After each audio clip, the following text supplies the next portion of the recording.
Hello दोस्तों, कैसे हैं आप। आशा करती हूँ आप सब अच्छे होंगे।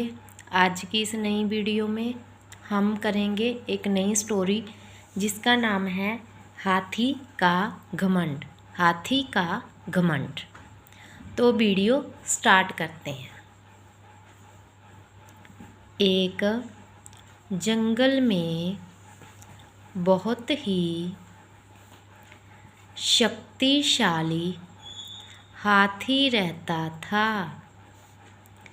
वह जंगल में अपनी मनमानी करता था और अपने आप को जंगल का राजा समझता था। वह सभी जानवरों को तंग किया करता था।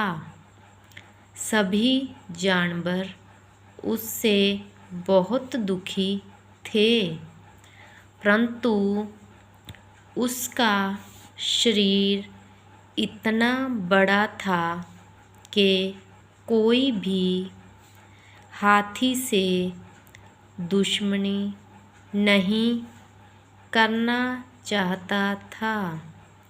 वह जिस भी ओर से गुजरता था उस ओर के सभी पेड़ पौधों को तहस नहस कर देता था। एक दिन जब वह नदी की ओर जा रहा था तो उसे वहाँ कुछ जानवर दिखाई दिए। वो सारे आपस में बातें कर रहे थे, पर हाथी से यह सब कुछ सहन नहीं हो रहा था। वह उनके पास गया और जाकर कहा, क्या तुम मेरी बातें कर रहे हो? तो उन्होंने कहा, नहीं हाथी महाराज, हम आपकी बातें नहीं कर रहे थे। पर हाथी को उनकी बातों पर बिल्कुल भी यकीन नहीं हो रहा था। तो वह उन जानवरों को चिढ़ाने लगा और उन्हें कहने लगा, देखो देखो, भालू को देखो, यह कितना काला है और इसका शरीर कितना मोटा है। फिर जिराफ से कहा, देखो देखो, इसकी गर्दन और टांगें कितनी लंबी हैं। यह कितना गंदा दिखता है। फिर बंदर से कहा, देखो देखो, इसकी पूंछ कितनी लंबी है और यह सारा दिन पेड़ों पर इधर से उधर भटकता रहता है।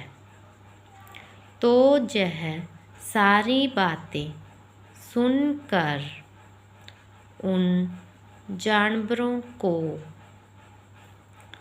बहुत गुस्सा आया, पर वह फिर भी चुपचाप वहाँ से चले गए। परंतु बंदर का गुस्सा अभी भी शांत नहीं हुआ था। वह हाथी को सबक सिखाना चाहता था। तो अगले दिन जब हाथी नदी की ओर जा रहा था तो उसने पेड़ पर चढ़कर बहुत ऊंची आवाज़ में शोर मचाना शुरू कर दिया। देखो देखो, हमारे जंगल में बड़े बड़े कानों वाला, लंबी सूंड वाला मोटा सा हाथी आया है। तो सभी हाथी को देखकर जोर जोर से हंसने लगे और हाथी को बहुत गुस्सा आया और वह गुस्से में नदी की ओर दौड़ा। बंदर भी उसके पीछे पीछे ही चल पड़ा। जब हाथी नदी के किनारे पहुंचा तो बंदर बोला, महाराज, मुझे क्षमा कर दीजिए। मेरा इरादा आपका मन दुखाने का बिल्कुल भी नहीं था।